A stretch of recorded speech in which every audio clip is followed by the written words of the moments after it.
Hey family, welcome to another episode of the Saturday Sit Down. I am your host, Miss Erin Bull, host of the Beacon of Truth podcast. So I missed you guys. It's been a couple weeks since I was here, but I am here now. We are now in one of the greatest times of the year, football season. It's back. Football is back, like real football, like full season. Yes, I know we're still in the middle of the pandemic, but football season is back, baby. And of course, Bulldogs are doing what they do. Y'all see me repping my team 2-0, 2-0. All right. Um, and then NFL started this Thursday with the Cowgirls and Tom Brady's team. I don't know. I guess they just needed to put something on, but at least it's football. Somebody ain't gonna like that, but that's all right. That's all right. But nevertheless, happy Saturday, guys. How's everybody doing? I hope all is well with you. And as you can see, I am rolling solo for Dolo today. But we're gonna make it do what it do. So of course, first and foremost, today is September the 11th, which marks the 20th anniversary of the 9/11 attacks in 2001. Um, do you all remember what you were doing or where you were, what was going on at the time that you found out about the 9/11 attacks? Because I don't remember exactly where I was. So it was 20 years ago. I was 19 years old, and I don't remember exactly where I was, but my first thought was, wow. Like, it was hard to believe that this was happening in the United States. Like, I don't know, I felt like it was a misprint, a misunderstanding. I don't know. But one of the, odd or ironic things about it was I had just come home from my attempt to go to the United States Army. So in May of 2001 was when I attempted to go to the Army, and I did basic training out in Fort Sill, Oklahoma. And I did the entire I think it's 8 or 9 weeks, but I couldn't pass the run. So, I had just come home in August of 2001, and not even 30 days later, maybe it might have been, like, maybe 2 weeks later, 9/11 happened. Um, and I don't know if that was a blessing of the way that it happened for me, not that the 9/11 attacks were a blessing by any means. Um, but, if I had made it through basic training that year, I'd have been shipped out. I'd have been going over there. So, so what were you guys doing, when you found out about the 9/11 attacks? And, also, as always, I would like to give thoughts and condolences and, just, reflections for the thousands of lives that were lost, as well as the hundreds of thousands of lives that were changed. I know that one of the most unique things about that moment for me was that it was one of the few times that I really, really felt American.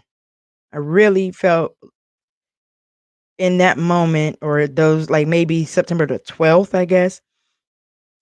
The things that, we're arguing about now and the things that we were arguing about prior to then just did not really matter in that moment. We were all Americans. Um, I do that's one of the most distinct things that I remember, about that time was that, just American unity that we had, and just belief in our ability to bounce back from it. I don't think that any of us imagined that we would have been in a 20-year war as a result of it. But, fortunately, on this 20th anniversary, we can say that we are no longer, in that war. So there's that. And, yeah, I mean, I don't know. When I think about 9/11, it's just, it's amazing to think that something like that could have happened here. Um, But what is even more interesting is that January the 6th happened. And to think that both of those events happened in this same country. One was domestic and one was international. And they were both allowed to happen here. However, so September the 11th resulted in a 20-year war. Um, Obviously, it was the hunt for the Taliban for, we went over to Afghanistan and Osama bin Laden, all of that. But we just kind of moving on from January the 6th. But okay. Nevertheless, let me know your thoughts on 9/11. As again, we do celebrate, or I don't know if you celebrate, but at least recognize the 20th anniversary of the 9/11 attacks that happened on September the 11th, 2001. Um, what else? So, in other news this week, well, not quite this week, like maybe last week or so, actor Michael K. Williams passed away on September the 6th. His cause of death is unknown at the moment, but for whatever reason, it is being implied that it was probably a drug overdose, which aggravates me a little bit because they're not stating why they think it was a drug overdose other than the fact that um, he was an addict, a recovering addict, at the time of his death. But I think that I think that it's just wrong to automatically assume that someone who has had problems with addiction, and then they pass away, that's gonna be the first, "Oh, it was probably drugs." He was 54 years old and he was a black man. There are so many other things that could have taken him out besides drugs, but, if it was drugs, that's obviously unfortunate, but regardless of the cause of death, I mean, it's another death. I think it's important to find out the cause before we just attribute one. Um, but obviously, we, as always, I send prayers and condolences out to his family and his fans, as well. Let's see, there was heroin paraphernalia near him. Okay, Miss Liv laughing, love you checking in because she just woke up. Good morning, baby. Good morning. But well, there's that. But, as far as Michael K. Williams, I just knew that he was, the primary actor on The Wire. I was not a big follower or fan of his. I'm not an anti-fan, I just didn't know much about him. But, I do feel like we should recognize death when it happens. So again, condolences, to his fans and to his family. And, I hope that we can do more to bring awareness, to drug use and helping those with addictions. I know that right now, I guess there's this big push on opioid addictions and things like that, but we still need to get back to us and taking care of us, and just being aware of our own struggles and issues. I am Ho E. Good evening. Welcome, welcome. Um, what else? Oh, so I guess maybe a couple weeks to a month ago, I was telling you that we were supposed to have a quasi family reunion happening in King Street, South Carolina, for Labor Day. We did make the trip. It was nothing like what it was expected to be, but it ended up just being me, V, who's my fiance. If you're not familiar with the show, but me, V, my cousin Courtney and her fiance, and my aunt and uncle came down. But it was an enlightening and empowering experience. It was my first time going back to my father's gravesite since we buried him there 4 years ago. Um, that was definitely emotional for me. I had no idea it would be that emotional for me. I don't know. I thought I was like, yeah, I'm good. Okay, we're gonna go. Babe, I wasn't no good. I wasn't any good, but I was definitely grateful for those that made the pilgrimage with me, um, and just to have some time to just reflect on that. And also, we took a tour of King Street, South Carolina, which is obviously my father's hometown.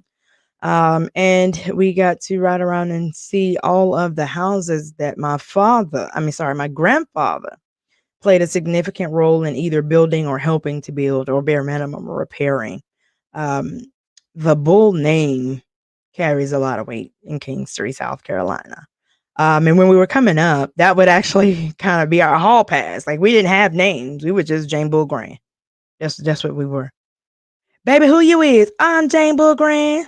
Like you had to learn to say that. Like that's how you were good. Nobody messed with you. If you were ever in any trouble, okay, which we didn't, we didn't even take them chances. Because my grandfather had the ability to be very strong and direct, and but he never really raised his voice. He was never like angry with me, but you knew he meant what he said. And his demeanor was such that I didn't challenge him. I didn't know. I didn't try that at all. Um, and then we also went to my great uncle's house, um, which had actually been designated as a historical monument, historical monument slash home. I don't know how they do that, but it's undergoing renovations now, so it's going to be restored similar to how Martin Luther King Jr.'s house is here in Atlanta. If you've ever been on that tour, and so this house was actually built in 1905. So that was an amazing experience. And then to go to the church, which my grandfather played a huge role in building. And to see it still standing, every bit of 40, maybe 30 years later with no renovations whatsoever. But I mean, you need some on the inside, but the outside is still beautiful. Let me see if I have any. Did I upload those pictures? Okay, I did. So this is the church that he played a part in building, and this is me and V, and then Courtney and her fiance Jermaine as well. Standing outside of that. So that was an amazing experience. And there's a picture of me and V at my father's grave site. So I'm grateful for the trip. It definitely helped to put some things in perspective for me and just get a different understanding on what's important and what's not, the things that matter and the things that don't. Um, but yeah, so there's that. Other updates, nothing new going on with the wedding, still planning, ready to get it over with. I think I've kind of over planned for it. Initially when we planned the wedding and picked the venue and everything, we were expecting about 150 people. Now it's looking like it's gonna be about half that, which is fine. That's fine. But I think if I had to do it all over again, I would definitely just plan for a small, intimate ceremony for maybe about 50 people, and just go ahead and do it as soon as possible with, you know, not a lot of fanfare. Um, and just had to, I guess, refocus on what's important and what's not. Like I said, I think when I got engaged and we set the date, I just felt like it was such a monumental moment, and I just wanted everybody to share in it. But everybody's not interested, and that's okay. That's why I'm not saying that from a place of bitterness. It's just reality. And at the end of the day, V and I both stand confident and committed to the relationship, and we know that we have made the right choices for this lifetime journey. So all we kind of really need is us, because we're gonna be married forever until one of us passes away. Okay, let's be clear, till death do us part. But so meet him along the way. But in some housing news, so we are currently under contract for a house, under the Divvy program that I told you guys about 2 weeks ago. So, just a quick recap on that. The way that Divvy works is they buy the house that you want to buy, and then you rent from them for up to 3 years, and then after that, you purchase the home through a traditional mortgage. So we are now in the due diligence period. So by the end of the week, we should have full confirmation, assuming that it passes inspection and the house will be ours. And we will be moving on the 28th, or at least that's when our lease starts now. That's a Wednesday. I think that's a Wednesday. I don't know about moving in the middle of the week, but we're going to get them keys. Believe that. So stay tuned. As soon as I get full confirmation on that, I'll show you guys what the house looks like. But I don't want to get too far ahead of myself. But fingers crossed, prayers up, okay? What else we got going on? I didn't put this in the description as a topic to talk about, but I did want to talk about the changes, the what do you want to call it, the abortion laws or whatever going on in Texas. I don't know if you guys have heard about that, but basically they are pretty much at the point of banning abortion. So with the new laws in Texas, it is illegal to get an abortion after 6 weeks of pregnancy, with no exception for incest or rape. Now, I have a lot of concerns. One, let's be clear, transparency. I do not have the ability to have children. If I did, I personally do not foresee myself getting an abortion, but I also don't see myself telling anybody else that they should or should not. I think it's their business and their choice. But if you call yourself pro-life and anti-abortion, then you should have no problem with vaccine mandates. You should have no problem with mask mandates.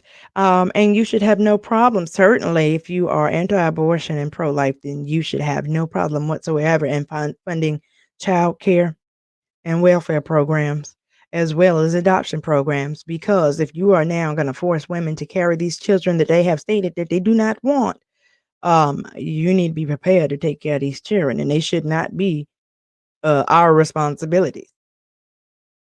That's just my 2 cents. Um, it kind of should go hand in hand. Okay, if you're gonna ban abortion, then what's gonna happen to the children? And if you are calling yourself pro-life, then you should realize that there is a life coming out of that uterus that's gonna need some attention. It's gonna need some care. And these women are making this decision to abort these babies for whatever reasons they come up with. Some of them are medical reasons. And there is like little to no exception. It's like after 6 weeks, you are forced to carry the child to term. Whether you are financially prepared for it, mentally prepared for it, whether you are in a safe situation. And then the biggest thing for me is incest and rape. There is no exception for that. Okay, now let's break that down. Let's talk about incest first. So I mean, we all know that it is a fact that children of incest have a higher probability of having some sort of disability or deformity or some sort of challenge as a result of that interfamily conception. Okay, that's going to need resources. A child with those type of needs are going to need resources for care. Period. So are you only care like you have to carry this child, but we're not gonna help you with nothing after it's born. We need to hear it cry and then we're gonna walk off. Okay. Okay. Now, having to carry a child that was created or conceived is a byproduct of rape. So this woman was forced to have sex with someone who she did not want to have sex with. And now she's forced to carry the rapist's child. But you're pro-life. Like, are we not concerned at all about the women or the children? You're just concerned with the embryo. Like, that's it. It just stops there. Oh, you had the baby. Here's a cigar. I mean, okay. But nevertheless, I didn't want to spend too much time on it, but I would like to know your thoughts on the whole situation. And of course, yeah, right now it's just in Texas. Oh, the other part is that Texas is also now making they're like ordinary citizens, like become bounty hunters because regular average everyday Joe's what do you call it, average Joe citizen can sue anybody involved with abortion. The woman that had the abortion, if you gave any money to help her get an abortion, if you carried her to the center, if you talked to her about it, you can be sued for $10,000. Now, what if that woman was raped, got pregnant? Can the rapist now sue her if she aborts that child? That's a lot going on. And that's a lot of rights and freedoms being taken away right there. But you concerned about vaccines, which are created to protect your life. Mask mandates, which are to protect your life. But you pro-life. Okay. All right, I'm gonna get off that soapbox, y'all. But nevertheless, doors of the comment are open. Let me know what you think. 2 cents there. Other than that, the other thing, okay, so the topic for today is self-awareness. And I'm not gonna spend a whole lot of time because I feel like we talked about it before, but I also feel like it's something that needs to be repeated. So there is a difference between self-awareness and exaltation. Self-awareness is also not the same thing as just self-love, and it's not the same as being selfish. Now, by all means, yes, you should love yourself, but you should also know yourself. And self-awareness is about understanding your strengths as well as your weaknesses or your challenges and making a commitment to just be a better person. And doing some self-reflection if you're having problem with relationships, and not just romantic relationships, but with your family, with your friends, or you just find yourself embroiled in a lot of unwanted conflict because some of y'all like drama, some of y'all want conflict. But that's part of self-awareness and realizing that you got that tendency in you. And it can't be all of them. Sometimes it has to be you. um And I don't really know where I even came up with this topic from. I don't know, but that's what I wanted to talk about today. Just self-awareness, especially because we are in this time of me over everything, me first, heavy on the love in myself, which is not a bad mantra to have. You should love yourself, but you should also be committed to being a better person. And just taking every day one day at a time and learning what you can, because you have an opportunity every day to learn something new. And awareness of self translates as well to understanding how to interact with others. When you are really aware of yourself, you know what is healthy for you and unhealthy for you, but you also give others the freedom to be themselves, because you definitely want the freedom to be yourself. And also, it's not about oh well, this is me, or to say that this is me and this is how I am is fine, as long as you don't just put a period there, put a comma.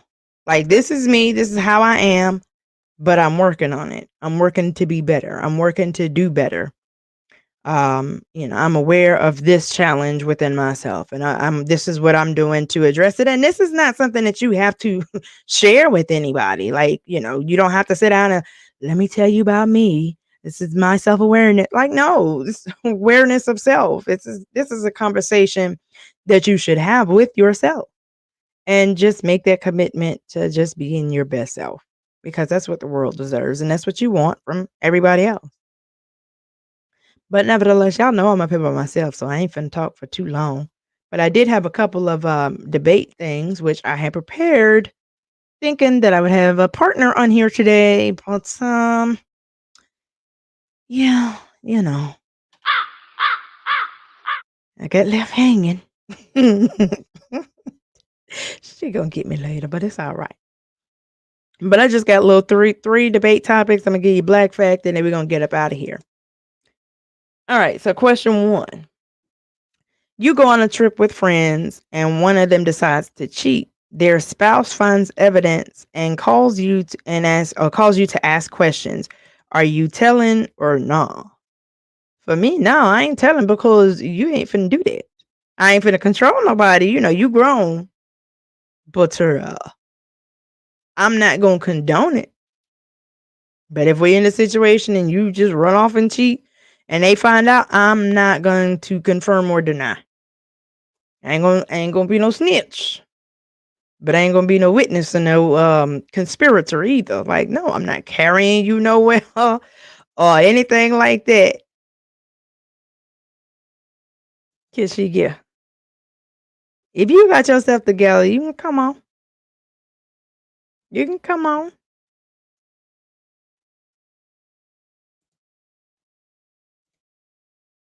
But okay, so like I said, question one: you go on a trip with friends, and one decides to cheat. Their spouse finds evidence and calls you to ask questions. Are you telling or nah? What y'all doing in that situation? 'Cause I hope none of my friends puts me in that situation because I don't. I want plausible deniability. Okay, do not tell me, oh, I'm about to go see my friend. What you mean? Because I'm gonna ask questions then. So if you gonna lie to him, you better lie to me too. Because I don't want. No, I don't want to be guilty. I don't want. No. Mm-mm. Oh, I need to drop the link. So it's up there in the chat. Let me. Oh, there she go.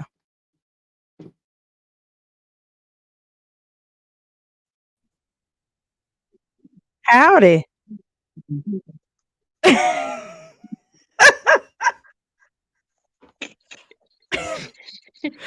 Good evening. Sorry to disturb you. It's just a Saturday sit down that goes on every Saturday at 8:30. Oh no. Oh, no, sorry. The screen was changing. Why am I hearing an echo? I hear podcast, but then I also what? Oh, probably because you have YouTube and StreamYard open.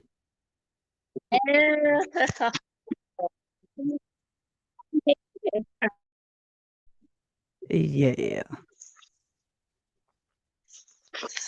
Okay. Can you hear me? Yes, ma'am. Okay. Hi, y'all. I'm so sorry. I'm all in the dark. Like, I am struggling. Okay. Struggling. Can I tell you about my weekend? Last weekend? I Yes. ain't Did talk- you go to a concert? Yes. So Friday, I went to the D Nice Club Quarantine concert. Does that mean that everybody was vaccinated? Let's hope. Oh. Oh. Okay. Carry on.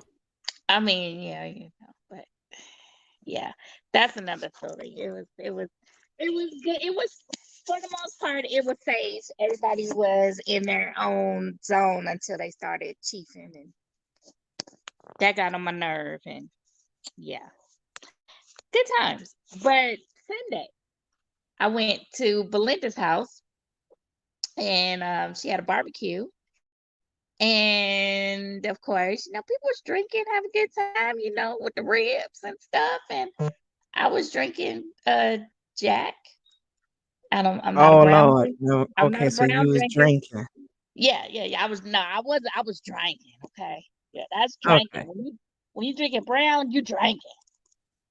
And are you still a week later struggling to recover? Is this where we going? I'm not finished yet. Uh-oh. So we got to playing Uno, and it turned into a drinking game. So you were So, drinking, then you played a drinking game. uh-huh. And then another drinking game on top of the drinking game was somebody's cousin there, who is true Atlanta through and through.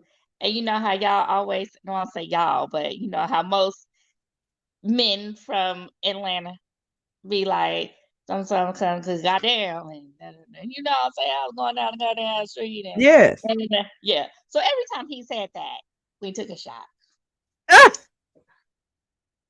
Then, then, towards the end of the night, they took we took edibles. Okay, just a reminder, you know you about 50. My body is telling me that now. Yeah. Yeah. Cause you this sound like some Freaknik 1996 edition or something, honey. This is 2021, okay? I know. It's awful. And listen, when I tell you, I have been struggling week, all week. Like I don't understand how did I get to almost 50 to decide to try some edibles. And when I tell you I was stuck. And Lilia was with me. And the three of us, we was all messed up. Me and Lilia had taken edibles, but Belinda was just drunk. And Mhm. I thought that I could drive. So I got in the yeah. Don't look at me like that. Don't judge me. Don't judge me. Then I got in the car. Well, I sat in the door jam and I couldn't move. And they were like, "Love, you just come in the house." And I was like, "Okay." They was like, "Get in the chair." Am I in the chair yet? No, you're not. You're not in the chair. Okay. Yeah. I saw cartoons. I thought I was gonna die. I really thought they was gonna discover my body in that bed. Yeah, it was bad. So that's why I missed your phone call. Yeah, I missed it all. Missed it all. Yeah, cause I called you like 3 hours ago. Yeah. Mhm. Yeah. Yeah. Alrighty then, fun times, fun Yeah. times. Fun times. Fun times. Yeah. Mhm. Uh, Can I uh, answer the question as to what would I do if my friend wanted to cheat? yes. Nothing, because that's your business, and that's what you got to deal with. That's between you and your maker. I'll say a little something. You sure you gonna do this, girl? Y'all want to do it? All right, y'all. I'm out. Well, just don't tell me nothing. Cause I can't lie worth nothing anyway. Like I might be lying with my mouth, but my face gonna be like, she did it. She did it. No, I don't know. Mm-mm. Uh-uh. I get it, but we all grown, and if that's the decision that you choose to make, and I can't. Like I said, I'm gonna do my due diligence to be like, you sure? Okay, let me make sure she up. You sure you straight with this? Yeah, all right. I'll be with you at divorce court. Mm, on his side. But like we're gonna get this money, buddy. Let me get a little bit of that. Yeah, she went to the Hotel 6. Oh, not motel, but hotel sex. Mm-hmm. Okay. Mm-hmm. Oh, Was okay. supposed to telling. But Ooh, that water look real refreshing. I need to go get me some. yeah, oh, okay. Can you can move today? Do you- oh, Yes, I can because I cleaned the house today, and then I ate, and then I was out. Yeah, I think I laid down like around one something. Yeah, I mean, mm, sorry, it got dark. it did. It 227 ain't did. my friend. That's all righty. Well, thank you for stopping by and giving your 2 cents. Okay, we'll see you in regular format next week. Yeah. All right, bye. All right, fun times. That's what we doing at 50. All right, self-awareness. Okay. But oh, I was talking about my debate thing. So yes, all right. And then let's see. No, I don't want to do the food one first. So let me take my banner down so y'all can see all these pictures.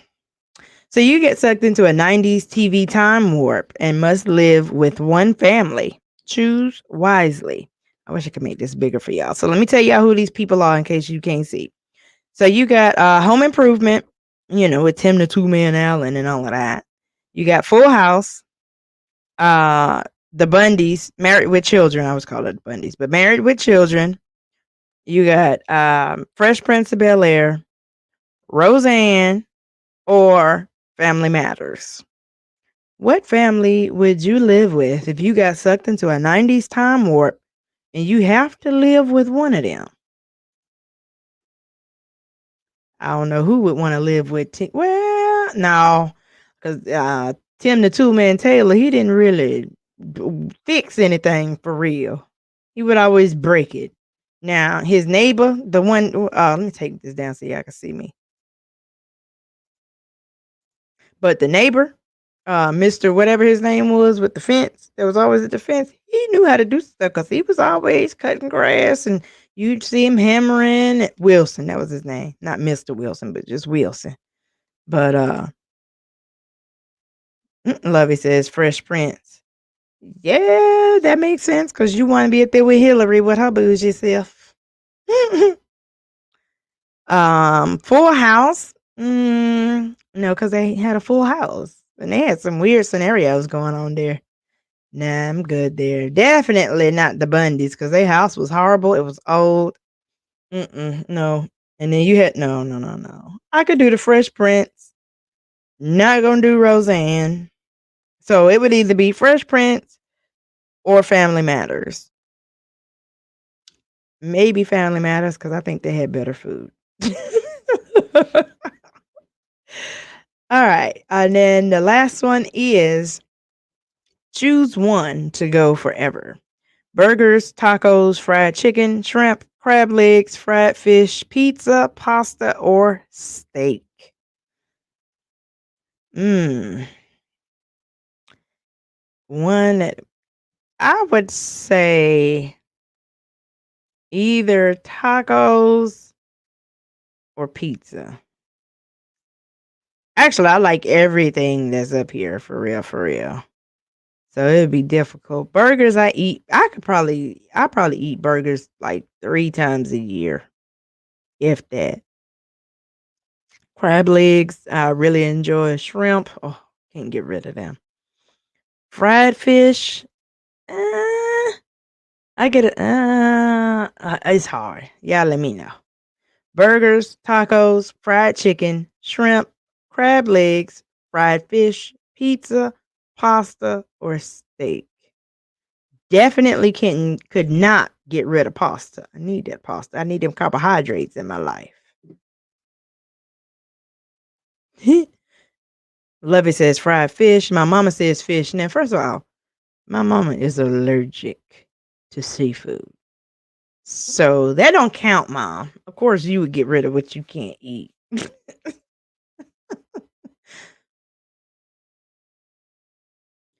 All right. So those are my 3 debate questions. What else we got?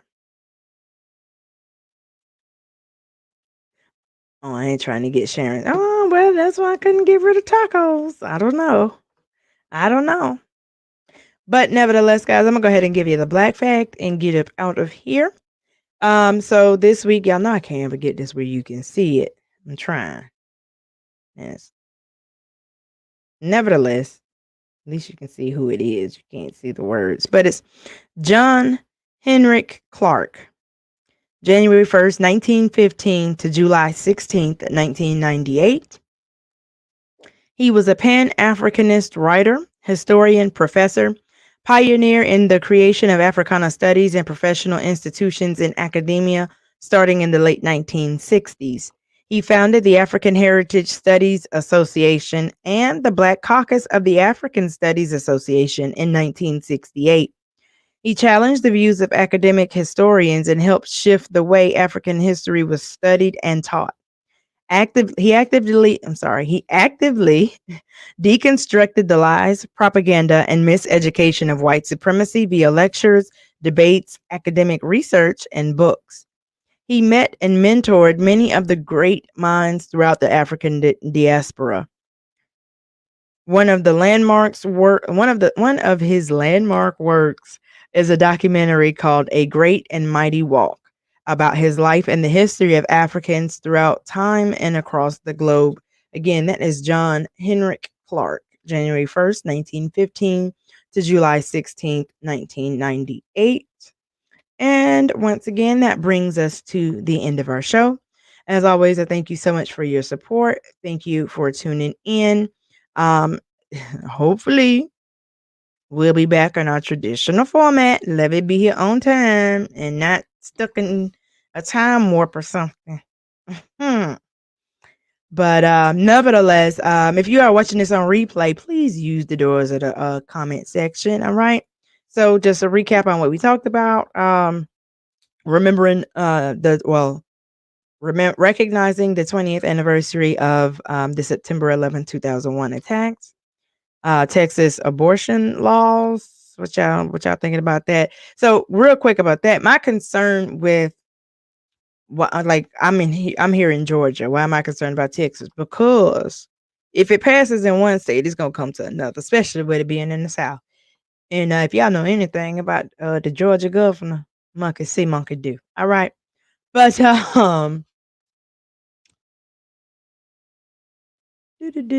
updates. Michael K. Williams passed away September 6th. And then let me know your thoughts about self-awareness. And on that note, ladies and gentlemen, we are out. Well, it's just me, isn't it? I am out of here. You all have a great week. Stay safe, and we will see you next time. Have a great week. It's the Saturday Sit Down.